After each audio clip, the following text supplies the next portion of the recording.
Hey, what's up YouTube? On this video, we're gonna talk about the B word. Don't tell anybody.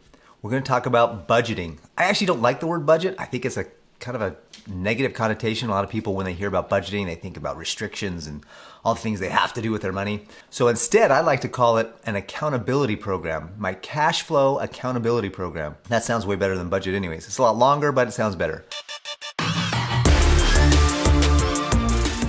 My name is Paris Clough, and this is Financial Self-Reliance. On this channel, we talk about the mindsets and the skill sets of the wealthy so that you can learn how to manage, protect, and grow your money. If that sounds like the kind of channel and the kind of community you want to be a part of, and you get value out of this video, hit like and subscribe so that you don't miss any of the content that I produce. Now let's get started.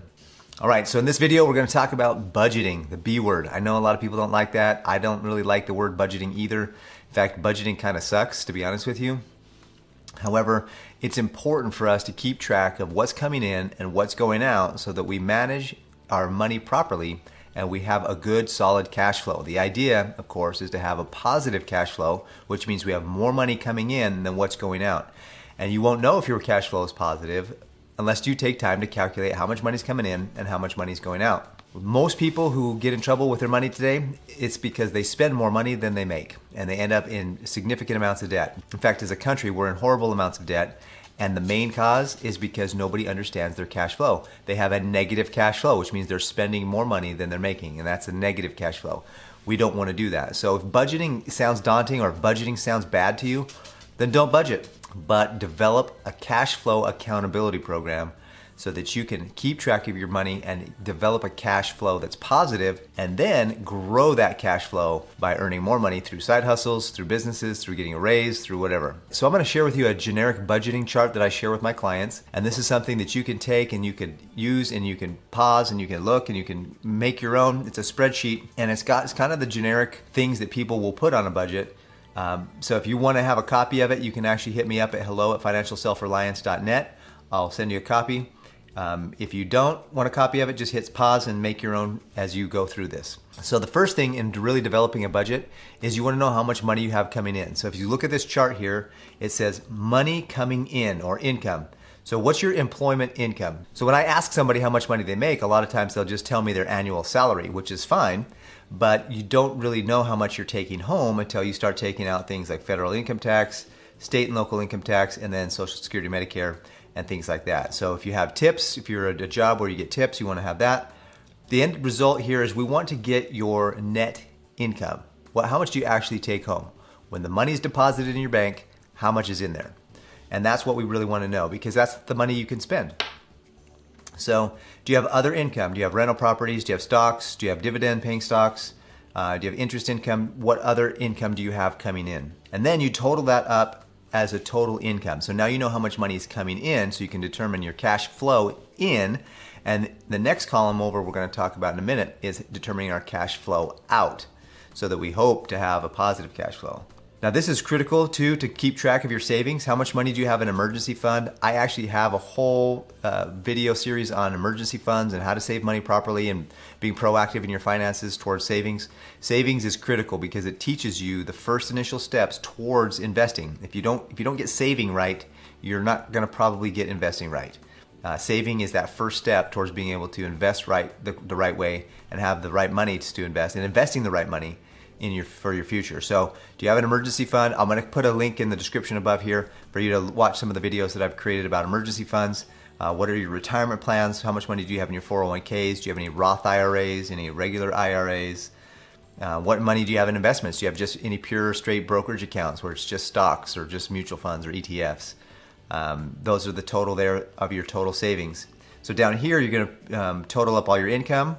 And in a minute, we're going to talk about expenses, total savings, and then you'll know how much money you have left over. So let's jump up here to the top here and do this next column. Now, expenses are critical to track. There's two types of expenses. The two major types of expenses are fixed expenses, which are those ones that never change from month to month, and then there's variable expenses. Variable expenses change from month to month. So to give you an example on this chart here, as you see, rent and mortgage, that doesn't change. That's a fixed expense. Taxes and insurance. Taxes typically don't change, so that's a fixed expense. Utilities, gas and electricity, well, that can change.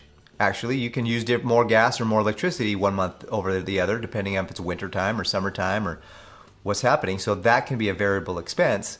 However, it's an expense that's required because you don't want to go without electricity or gas. Utilities like water and garbage, once again, those can be variable depending on how your city does it. Cable and satellite usually are fixed costs. Internet, phone, and then other expenses that you have are all usually fixed expenses. So down here it talks about different types of expenses. Now let's look into travel expenses. What is your car payment, car insurance, registration, gas, maintenance?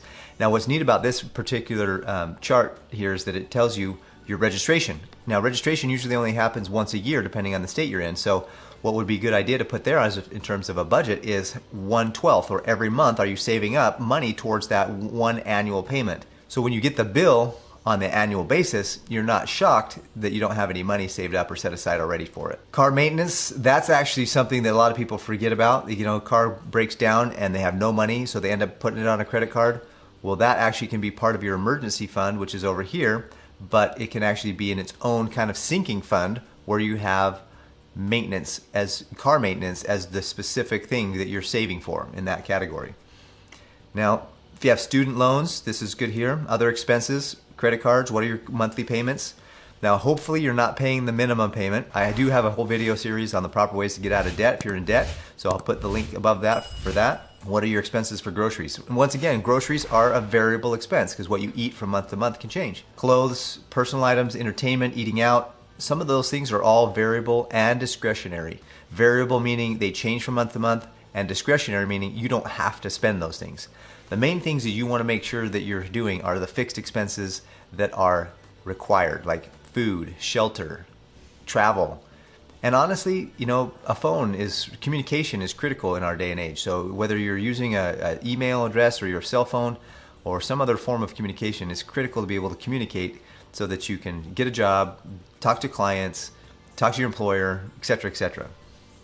So then you total up all of your expenses in each category here. So as you can see, each one of these has a total, and then you have the total of all of your expenses here. Now, of course, you have the current, and then you have the goal. So why is there a difference in current and goal? Current is what you're actually spending. So what I would do is I'd go back over your last month's statements of your bank and find out what you actually spent in each one of those things. And if you recognize that you spent way more money than you should have eating out, then you want to have a goal of what you want to spend so that it fits your budget more realistically. And that way you're not going over that and cutting into your investment and savings money and your positive cash flow. So that's why I have put on here a current, what you're actually spending, and then a goal of what you should spend. Now, rent and mortgage should be the same, unless you're living in a house or too much house, a house bigger than you should be. But the idea here is that after you've tallied up your total expenses, you put it over here and you subtract it from your total income, which gives you your monthly leftover. So how much money do you have left over each month? Do you have more month at the end of your money, or do you have more money at the end of your month? That's the key. That's what we're trying to figure out here. Hopefully, the goal is to have more money at the end of the month than month at the end of the money. When you have done this accountability program, this tracking program, it's important for you to have an idea of how much you're making and how much you're spending, so that you know if you need to reduce some things that you're spending. And more than likely, the real problem here isn't that you're spending too much. It's honestly that you're not making enough money.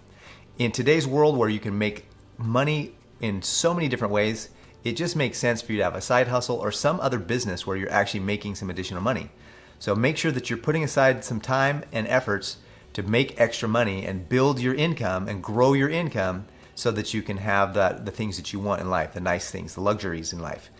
My goal is to teach you how to live within your means, meaning understanding that you're spending less than you're making so that you're having a positive cash flow, and then grow your means. So live within your means and then grow your means. By growing your means and keeping your expenses the same, you're going to increase that positive cash flow to the point where you're going to be able to put a ton of money away. You're going to be able to fill up your emergency funds. You're going to be able to start really investing in the future with different investments that we're going to talk about on this channel. And so if you can get this first step down, if you can manage your money properly, if you can get to the point where you understand how much is coming in, how much is going out, and then you get a positive cash flow and you grow that positive cash flow to where you have some real money coming in, now you're in a place where you can start looking towards paying off some debts. Now you can start getting yourself protected with the right types of insurance. You can start investing for the future. and then building something that is worth leaving as a legacy to those that you leave behind when you leave this earth. So that's my generic form for generic budgeting chart. I actually have a personal financial chart that I use that's very similar to this, that I've tailor-made to me and my personality, how I track things. Whether you use a spreadsheet or you use a piece of paper or you use an app like You Need a Budget or some of these other ones that are out there, the most important thing is that you're tracking your money and you're keeping track of what's happening with it. So I actually have a 30-day challenge, and I call it a 30-day challenge because I challenge you in 30 days to see how much money that you can free up and how much you can increase your positive cash flow in the next 30 days. What I teach you in this course is how to budget properly, how to look back over what you've already spent and track what you're actually doing, and then setting a goal for what you're supposed to do in the next 30 days, and then tracking that over a 30-day period and freeing up your cash flow. If you follow this course, if you use the tools and resources that I have in the course, I promise you, you will save hundreds of dollars. You'll have hundreds of dollars more positive cash flow that you can use towards obtaining your goals, like getting out of debt and saving for retirement, and maybe even being able to retire a little early. So click the link in the description below for my 30-day challenge. I hope you got a lot out of this video. I hope you have a great day, and I look forward to seeing you on the next one.